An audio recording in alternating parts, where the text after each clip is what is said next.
Okay, so thanks everybody for joining.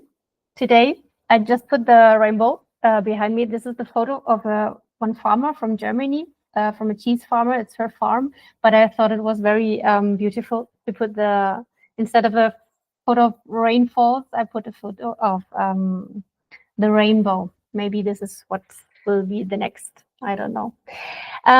Okay, so just to give you some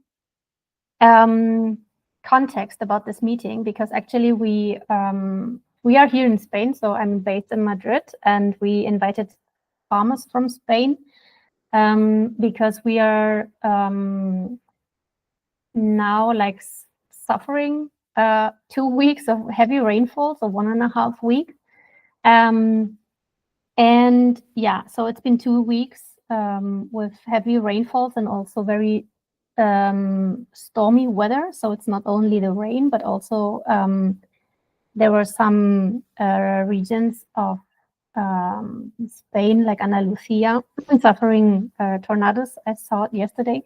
So yeah, and there are actually it's quite normal in Spain. This is like our winter here in Spain, the rainfalls, just to put you in context. But actually it's like, okay, sorry, I have to check that. Yeah, so, but what is the issue about this is that we are suffering like very periods of high temperatures and very dry periods, and then there are these heavy rainfalls as we suffered in the last autumn. So these rainfalls or these weeks they were like in the news. I just saw that the capacity of the reservoir, the water reservoirs, are about 2/3 full, and some of them are already on the fullest capacity, so they don't have more capacity, so they are opening the reservoirs actually. Yeah, and we are here to hear what is it like to be on the field or in the car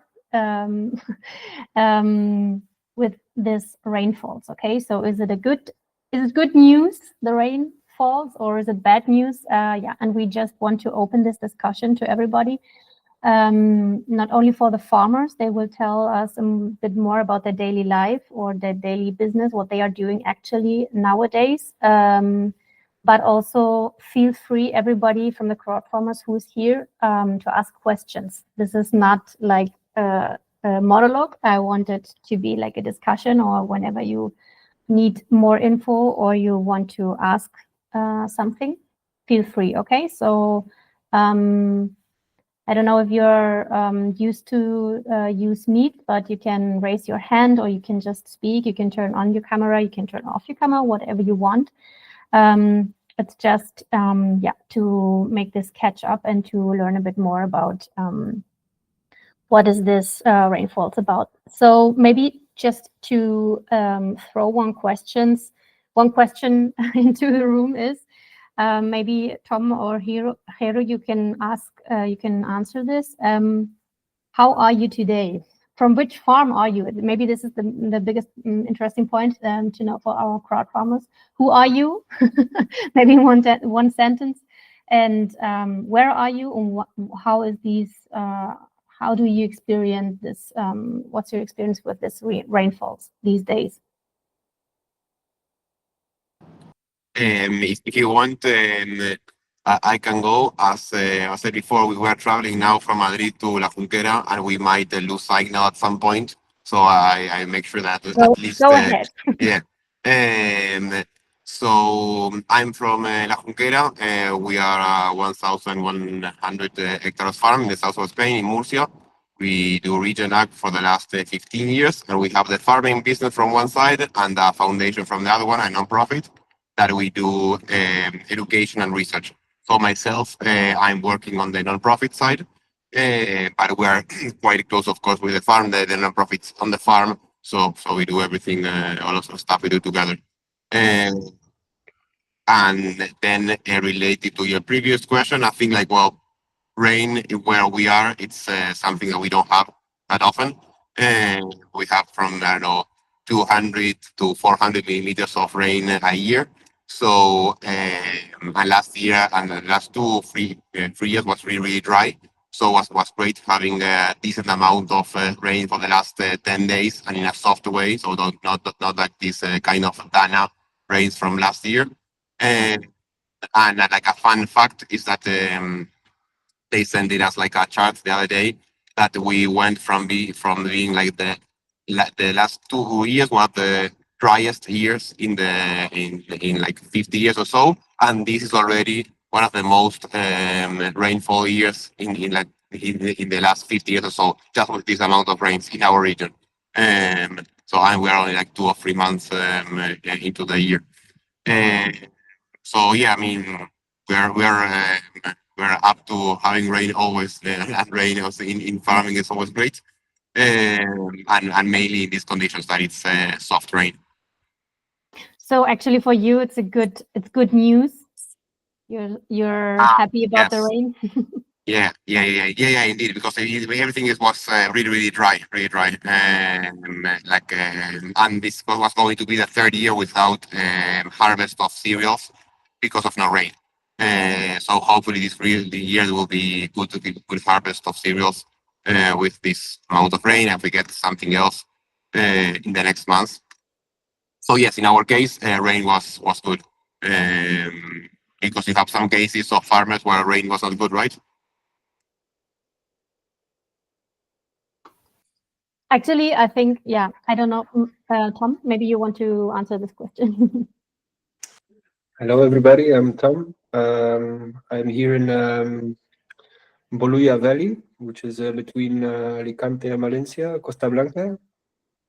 And so personally, us here, and I work for Bolulla Valley. We have about 22 hectares of avocados, and it's a regenerative project. So mainly we are regenerating old citric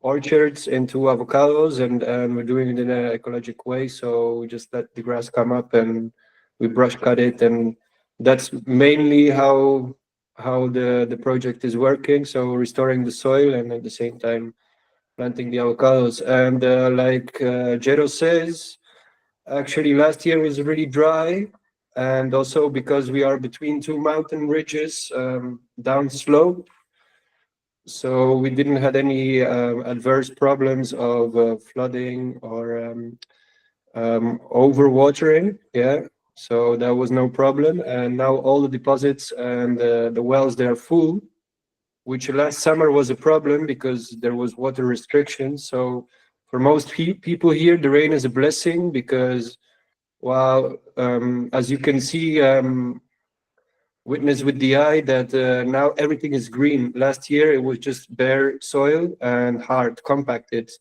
So in the case of regenerating the soil, it's really good news because we have lots of green. And now right before spring, we're gonna cut everything down. So we're building up soil then, and the rainfall of the last months has really greatly helped to improve and help the project really. So I can't say anything negative about the rainfall, and at least in this area. So for us, it was great. Thank you. That's good news, actually. I mean, in the experience or what we heard from, as maybe you saw our posts on Instagram, it was like the overboarding, like floodly rainfalls, and this is when it actually gets dangerous also for the crops. I mean, so this is what we hope. We are not expecting this. So some of the farmers sent us photos. This what we published on Instagram. When you, I don't know, maybe Maria, are you here from Pepones? Maybe we can hear. Yeah. Yes, I'm here. Okay. Hi. Hi. I think that this rain is so good because last years we have a drought we are in south of Spain, in Malaga, and the last year has been horrible because of the lack of the rain. Now this year we have more rain that we expected, and now since Thursday it started raining and hasn't stopped. So that's amazing. The only problem is that we can't recollect the fruit, but it's a good thing because now we save all the problems of this year. This year we will not have problems with water because we have enough rain. This morning here in Malaga says that in Malaga we stop the drought. So at least for this year, so that's amazing. And we are so happy because we need this water so much, and this is like gold. So, well, that's it. That we're so happy because of that. But the bad thing is that we can't recollect the fruit, and the weather said that it will be raining all this week. So we don't know when we can be able to recollect the fruit. That's the only problem. Okay, so actually, the point you said that so it's enough rain for the whole year, as you said. Yes, yes. Okay. With the rain that we have until now, it's enough to have water all the year. That said, well, I don't know how to say it in English, but it's the government from Malaga. Okay. Something like that. Okay. I mean, this is very good news, actually. Yes. We have a question, Stephanie. How do you survive the last years? Sorry. Okay. Yes, Yeah. hello. Just go ahead if you want to. I just didn't know when to go in, So Now is the moment. now it's the moment. I have a question to Giro, Tom, and Maria. So, how did you survive the last years without rain? And could you prepare yourself because of the rain? Did you know that it come, or did it come in purpose? And now you're not really prepared. Because I'm really interested in how you manage the weather, because you can't know when it will be rain. So, yeah, I hope you understand what I mean. Yes. Now it's raining a lot in where we are now. So if there's a lot of noise, let me know. In our case, the last 2 years we made a lot of jokes about not having rain. So we kept a lot of really good humor. But I mean, I think it was tough. Because you see that everything is very, very dry and desertic, and then there's no water, and there's one harvest after the other that you're going to lose. The one that actually manages the farm day to day, it's Alfonso, is the owner. So when I was talking to him about the situation, I think he's a really positive person. So he was also always finding a way to, I don't know, think, okay, maybe it's going to be a bad year, but the next one will be a good year. And I think that's also like farming business, right? At some point you have really good years with lots of rain, and some really bad years with a low amount of rain. I think the last 3 years was quite specific because there was no memory of such a long period. And in terms of preparation, I don't know if there is something like a preparation, because you're not expecting to have 3 years without harvest. In our case, in Apunquera, I think we're quite creative people in general. So there's lots of stuff happening around. So some crops works better, like aromatics. For example, there's almost 100 hectares of aromatics. So aromatics maybe was better for this dry season, and cereal was not. Now there is cows, there is other things. So I think it's a matter of also building a farming business that it's resilience in that way and complementary, but still you need water. So I think that it was really hard years.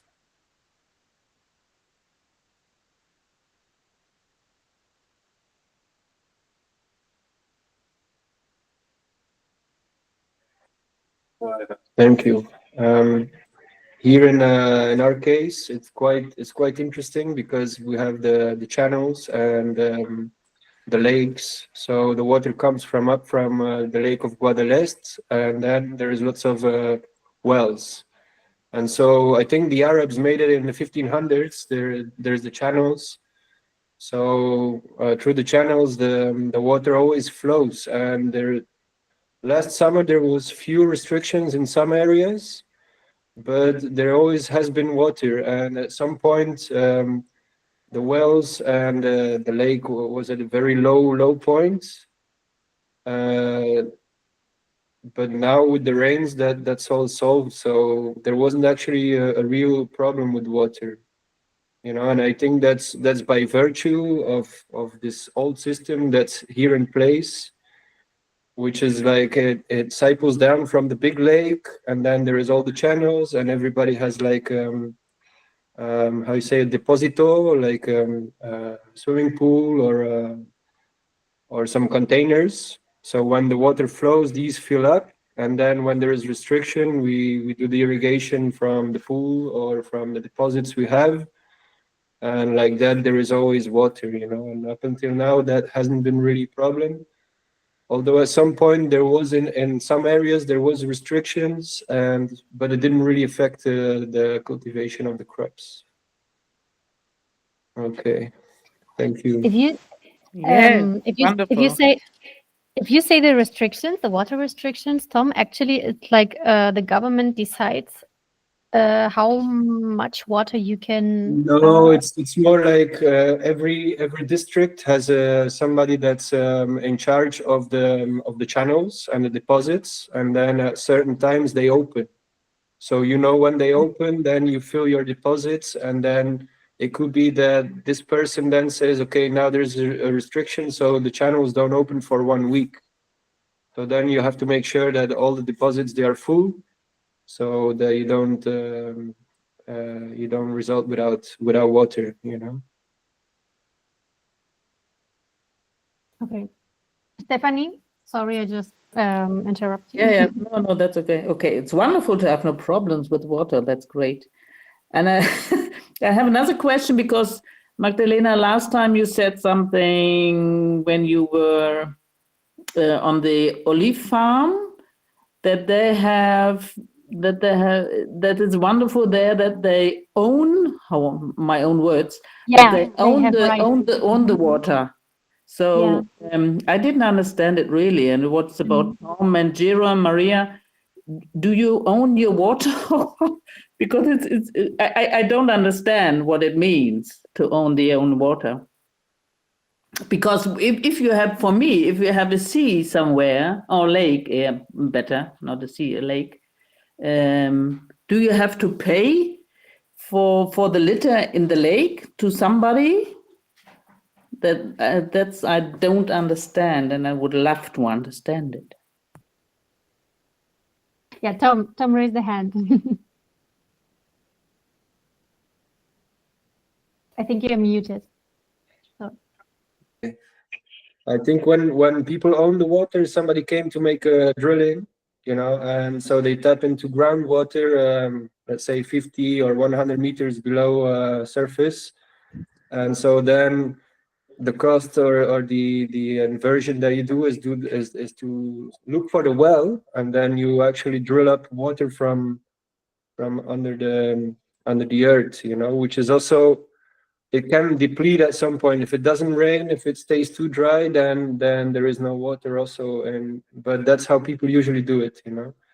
Even in some cases in Malaga, it's happening illegally, I think. So that's usually how people own water. And about the river, I have no idea. I don't think people pump from the river. Yeah, actually, on the olive farm where I talked to you, on the olive farm, this is just that the farm itself has water rights because there's like a sea or like a water reservoir nearby.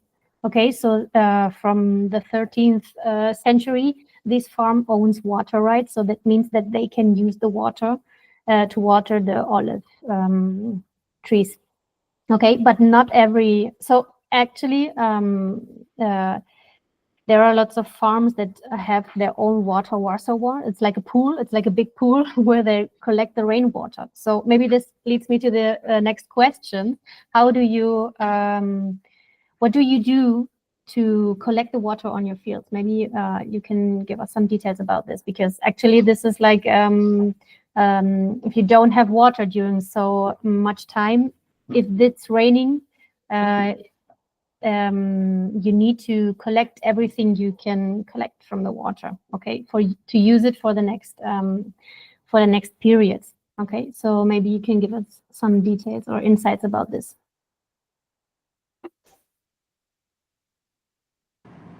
So in our case, everything is rain-fed. Only 7 hectares are irrigated that we use for like veggie garden and fodder and stuff. But there's no irrigated land apart from that. So that's a big distinction from other farmers that maybe just open the tap and they have water, even though they have to pay and everything. But they have a bit of water. So in our case, if there's no rain, there's no harm. And then in terms of retaining water, maybe it's also slightly different from what you will think in Magdalena, because in our case, retaining water is not water that we can use for irrigating as well, but throughout the farm, there's lots of water retention techniques used for trying to keep the water in the soil by infiltrating underneath mainly to the water tables, or to keep the soil with moisture. So you can check out the link after, but in the website there's a lot of pictures from the top and everything that you can see lots of swales and different ponds and different techniques that are meant for that. For basically, if there is rain, it doesn't wash away to the river and then to the sea, but it stays in the farm. So we can keep it and slowly begins to infiltrate underneath, and that changes a lot.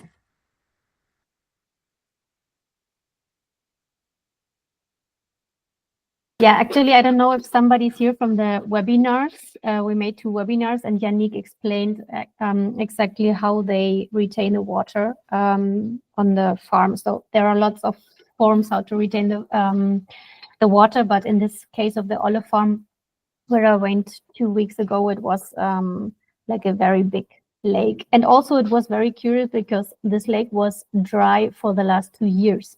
And then it was filled within one night of the rainfalls last autumn. Okay, so it was like, and it's huge. It's really huge, and now it's full in one night. So just to give you a picture of how heavy the rainfalls were in autumn. Are there any more questions?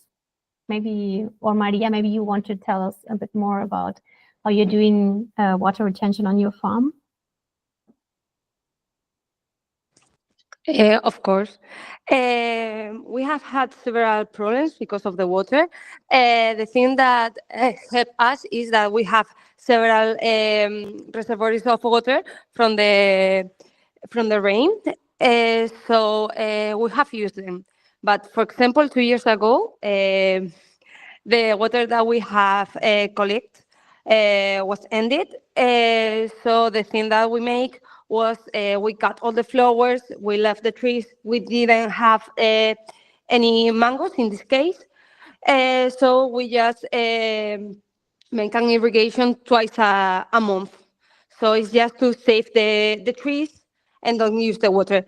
What we have made is that to save more water, we have made in these 3 years more reservoirs of water in every farm. We have put a deep irrigation just to save the water, because you lose a lot of water by evaporation when you make the irrigation. So we have put a deep irrigation, and we have covered the reservoirs, because the reservoirs lost a lot of water. By evaporation with the sun, they can lose the 20% of the water that we recollect. So we have covered all the reservoirs. That way, we think that we're making well, just in case that this happen again. So that's what we have made. Now we have all the reservoirs full. So that's amazing. And we hope that this not happen again.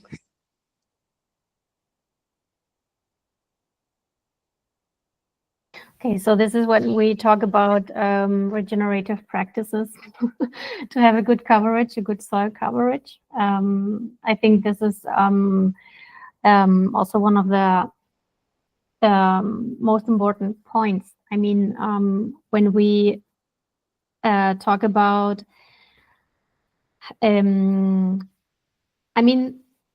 I don't know for how long this will last, but actually for normal springtime, it's like, okay, it's very cold. I mean, it's like, I don't know, 10 degrees and raining. So for all of those who are in Germany right now, it's like 20 degrees and spring has already begun. So in the normal season in spring, it's like, okay, it's very cold and it's rainy, and then when the sun comes out, it's getting very hot, like very super. The difference of the temperature is very very high. So for the next, I don't know for how long you will not need to water or need to put on the irrigation system, but how, I mean, in the crops, how does the water affect the flowers and the? I mean, it's springtime, so the trees are, for example, the citrus. They are still in the harvest phase period, but I know in Valencia around April or May, they start to bloom. So maybe is there any danger about this? Are you worried about this, or how it could affect maybe the next season? Or is this something you say, okay, maybe for the almonds, they should be in blooming right now, I guess? Or is this something we say, okay, we don't bother about this? There's no worry, no? Well, at least here in Malaga with mangoes and avocados, we can have problems if when the flowers open, we will have rain. Normally, mangoes open flowers now, but this flower is not important because we cut it because the temperature is so low to have a good quality of mango. And the next flowering is in May. So if during the flowering rains, we will have a low production just because the bees can't work. And with avocado, it's more the same, but avocados flowering it's longer. So I think that we will not have problem with that. The only real problem is if it's when mango is blowing, it start raining. That will be a problem. Okay, so actually now, as you said, the first flower is not that important for the quality of the fruit, as you're not using the first flower, like the first blooming season, right? Right. This flower is not important. Okay. Hedo, you said you're not worried about the flower. Okay. No, here also we're not really worried, and I think with the abundance of green vegetation, there's lots of how you call them, trebles. There's lots of flowers. There's lots of wildflowers. So I reckon there is lots more attraction for the pollinators. And so I think it's actually going to be a good year, because last year was dry and this year we don't have that much crop. So in terms of avocados, I think this year is going to be good. Next harvest, with all the wildflowers. Yeah. Okay, because on our fields in Valencia, we had this some years ago. It was during the flowering season, actually, when the bees came out, when the bees were supposed to come out. It was raining, so I think it was a bit later. It was like about around midst of March or finals of March, and so the bees weren't able to collect the nectar. And then later, when we collected the honey, actually the honey was so wet that the honey started to ferment in the glasses, in the jars, and they exploded. Okay, this was just the this what was my question about, because so this was, we sent all the honey to the people, and the jars exploded in their houses because the honey was too wet because of the high moisture of the honey. So this was why I asked this. Actually. Okay, do you have any more questions? There are so many people here. Maybe there's something I'm missing out, or is there something you want to know? Okay, so then I just want to know, if it's raining, maybe in harvest season. I mean, Maria, you just said it, that you are actually you're not able to harvest. No, I'm not able So to what are you harvest. doing? Wait, we have Tel Vidal that we can't harvest because with the rain we can't harvest, and we are waiting just at the day that it stop raining during the morning, and we will recollect. But now we can make a thing.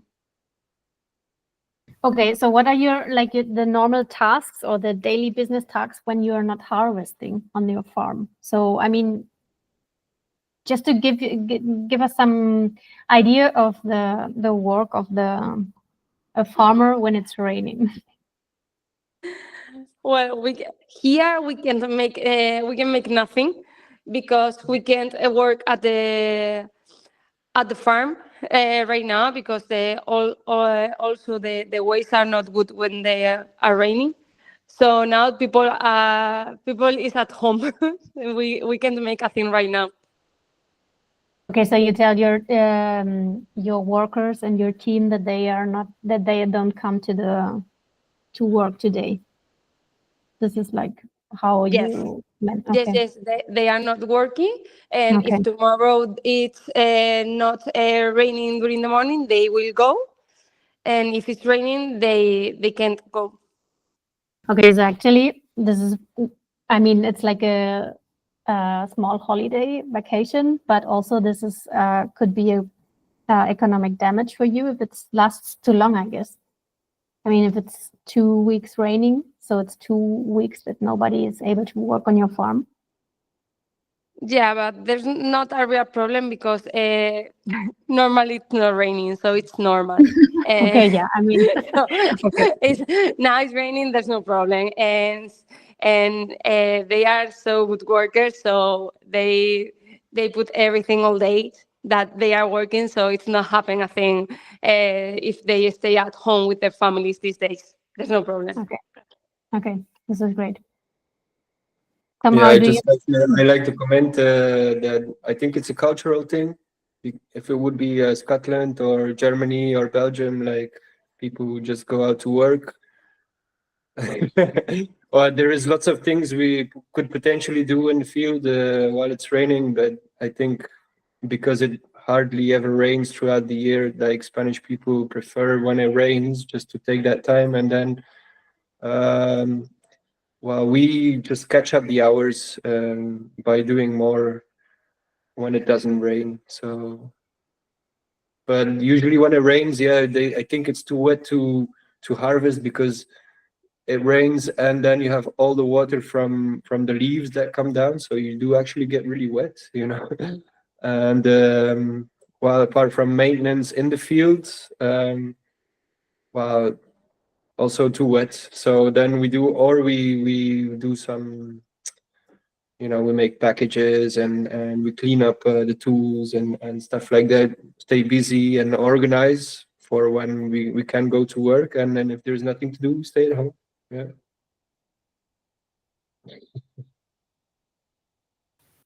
okay, this is one of the points. We sent an email last week telling our crowd farmers that we are not able, and some farmers are not able to harvest because we cannot send the wet fruit, and it would be too much effort to dry the fruit manually, actually. Yeah, so this is when it comes to delays for your crowd farmers.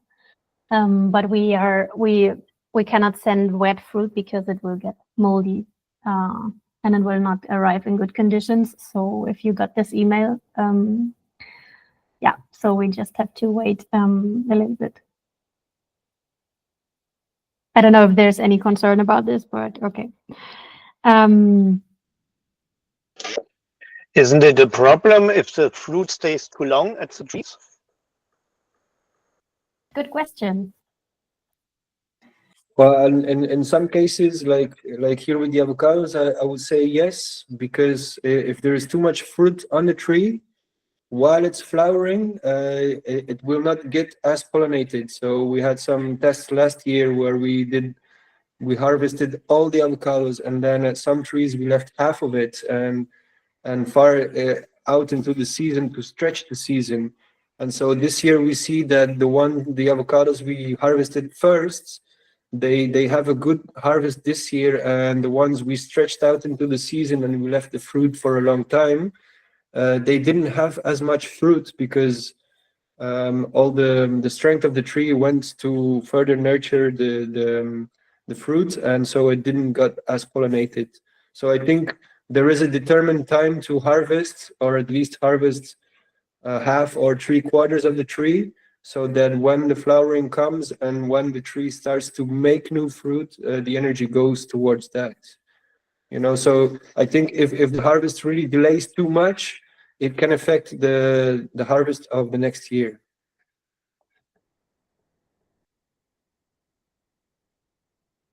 So if we leave the fruit 2 more weeks, there's no issue. There will nothing special happen. 2 more weeks, no. Like I'm really talking about stretching it so as to sell on the market, all the way up into July, beginning of August. Like really trying to have fruit continually throughout the year. And so we've seen that it's better to, let's say, harvest 3/4 of the tree and leave all the small ones and let them biggen out, instead of harvesting one part and then let the other part sit. So that could be a strategy if you have a limited amount of harvest that you can sell and you want to stretch out the season. So instead of doing harvesting one part entirely, you go about harvesting half or 3/4, and then you stretch it out evenly in the end also. So that was our experience last year. Yeah. Okay, Maria, if you leave the I mean also maybe Stefan's question was also more about what happens to the fruit if it affects the fruit if you leave it like 2 weeks or during the rainfalls. I don't know for how long this will last, but like is there any point where you need to collect the fruit and you can't wait any longer? Well, now we can wait because there's no problem. But when the avocados start flowering, we must have recollect all the fruit. So, and that's in April, May. Normally, it depends on the weather. As much hot we have will be earlier. But for now, it's not a problem. And also, we have recollect the most of the fruit that we have. So we are not worried about this, because we think that in 2-3 weeks we will recollect all the fruit that we have. Yeah, also because you have to like recover the delay. I mean, there are all the boxes waiting from the last 2 weeks, and there are the incoming orders also. Mm-hmm. I guess no. So now It's like a little vacation, but then as soon as it stops, exactly. When it stops raining, we will have a lot of work, and we have to recollect a lot of avocados, I think. So we are not worried about that. Okay. Would you be worried if it would be like continue raining for the next weeks? Or is there something like what happens to the crops? We talked, I don't know, it was 1 year ago, 2 years ago in Germany, where the summer, it was like literally 1 month in July raining, and the potato farmers were super worried about the crops. How do you say it? Se pudren. I don't know how to say it in English. They become moldy.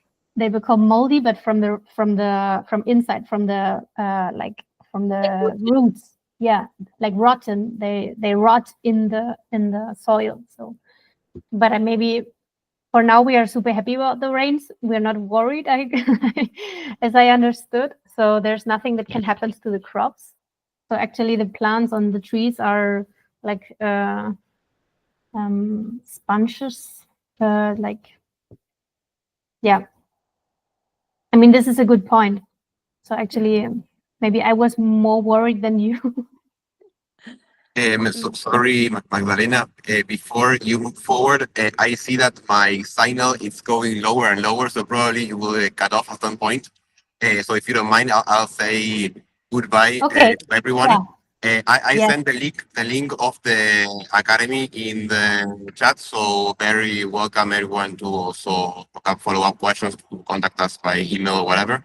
Yes. Okay. And Thanks so much for yes, your time. we have a lot of courses and activities also throughout the year.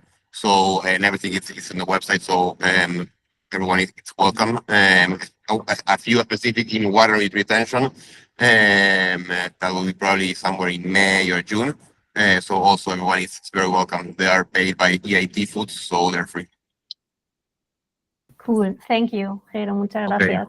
Ciao, Buen ciao. viernes. Gracias. Tom? Do you want to say something?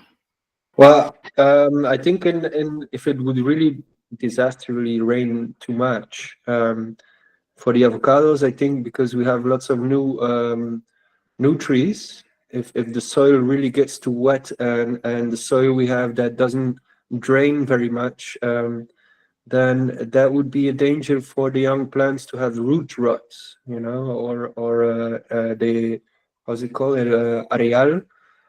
So when the plant gets too wet and it's beyond our power to drain the water, it can affect the young trees and just kill them or make them diseased. So like I don't think, well, up until now it hasn't come that far, but you know, if it would really continuously rain and it comes to that type of disaster, we could lose some hectares of new planted trees because of that. Yeah. Okay, and the storm, actually, yesterday I saw a video from Huelva that there were so many trees that fell down because of the stormy weather. No, and it's not affecting. Okay. Okay. Stephanie, you had a question?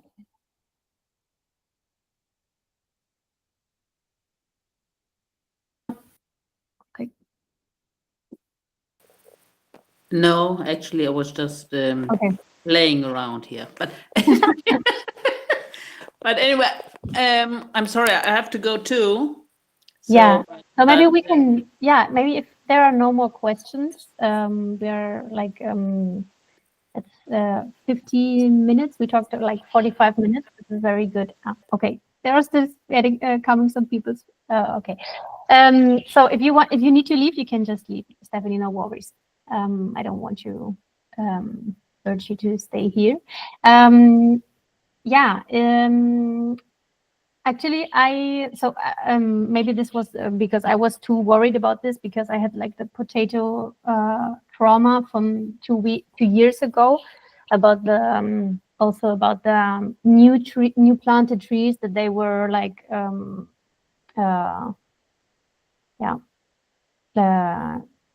that they just fell down. They just were just went away with the water. But okay, this depends also on the crop, if you have new plants or new trees or whatever.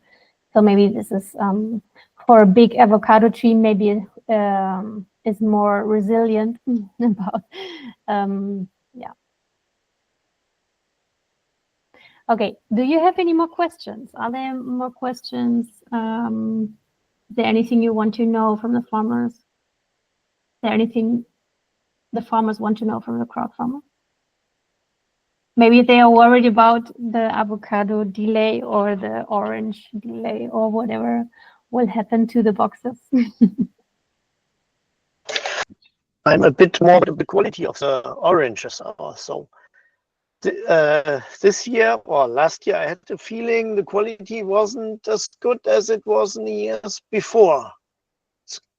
I guess it was a bit wet, and so the taste, it was still good, but not so as the year before. Could this be a problem if it's too much water for the citric fruits?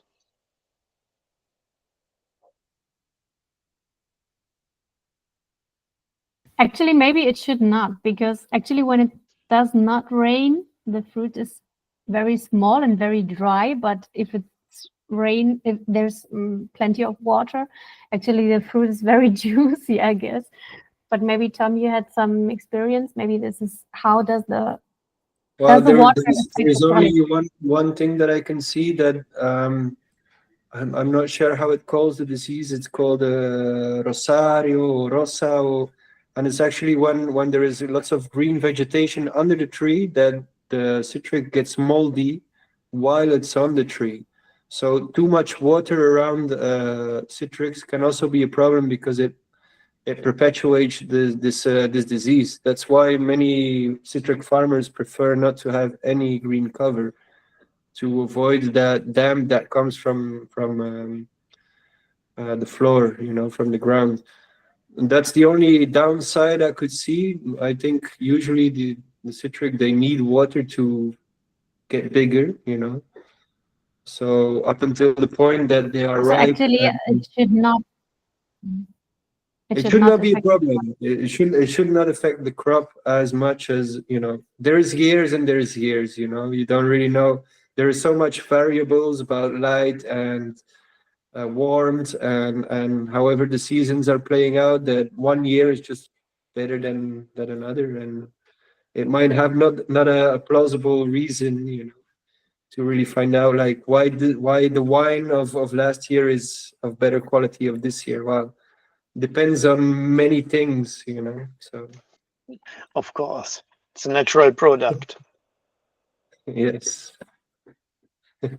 But actually, when it one in my experience, that the fruit is very small when it does not rain. So maybe for the next season we will have super big oranges or super big fruit. I don't know, but yeah, and also the dryness and the flavor changes. But as I heard in this meeting, we should not be worried about the rainfalls. So at this moment, everything seems to be under control. Well, Right. I think we miss out on some witnesses of people that actually were flooded, or they had their land next to the river and the river went out of the beds and just took all the topsoil, and maybe in the direct future they won't see the damage, but it could be that because many times in trees, like, you don't see it the next month or the next month. It can be in a half a year or 1 year. You see that this month it had way too much water, and then the plant goes into a stress situation, and then 6 months later it starts to be sick. So it's kind of like you can't always directly see the effect of what's happening right now. If the plant doesn't get water, it also gets stressed. So it's a very like fragile, variable ecosystem, and I think, like in case of orchards and tree cultivation, that a really good information is to have a humidity meter, So like for avocados, it's essential, like you have 70 or 80%, it's just a watering, and with citrus is the same. So if you can have live information about the humidity of the soil and work with that, so as when to water and when to use irrigation and when not, it's like, I think it's a key factor to have good fruits, up until the point where you can create an ecosystem where the soil gets really spongy and you don't need to irrigate as much because you have created a microclimate, you know. So wow. Actually, this is what happened to the banana or banana farmer from the floods in autumn. The trees get so stressed that now, actually 6 months later, as you just said, they are not producing enough banana. I mean, they are producing, but they have a really big drop of harvest. So this is why we can't send the banana and the monthly box. Yeah, because they were so stressed, the trees, and I also think they had a lot of damage because in Canarias there were also big floods, and they are now also suffering big floods. So, but as you said, actually, it's like this. So it's not like they are. You can see some damages right now as the trees fell down or the fruit fell down from the tree, but damages from the soil or from the roots, it's not that visible at the moment. So this is what happens to the banana farmer. Very good point. Sorry, I missed it out. And I want to comment on that too. Is like in the process of regeneration, it's I feel it's really important to have a big biodiversity, even if it doesn't seem really like logical, you know, to have lots of flowers, to have lots of side bushes, to have lots of ground cover and to build the soil so it becomes spongy. So when really tough weather comes, that the soil just deals with it, you know, and these are all things of regenerative farming that many times in a business orientated cultivation, like people want to win on hours and want to win on resources. And so to find the balance between really like cultivating an ecosystem that you know, can weather the storm any year, you know, whether it's dry or whether it's really wet, you know, because you have cultivated your soil, you have a biodiversity that attracts the pollinators and the predators, and you know, like you can have a main prize crop, but around that you should have like your ecosystem that supports it, you know, so that whatever weather comes, you're fine. Right? I think there's no better word to finish this session. This is why we are here, about the regenerating the soils and trying to give them a bit more, yeah, to balance these ecosystems out, to be more resilient. Okay, so if there are no more questions, thanks so much, Tom and Maria, for being here with us. And yeah, have a good time. We hope the sun comes out soon. And see you the next time. Bye-bye. Thank you so much. Bye. Thank you. Thank you Ciao, so ciao. much. It was very interesting. Bye. Thank you so Bye. much. Goodbye. Goodbye, Stefan. See you.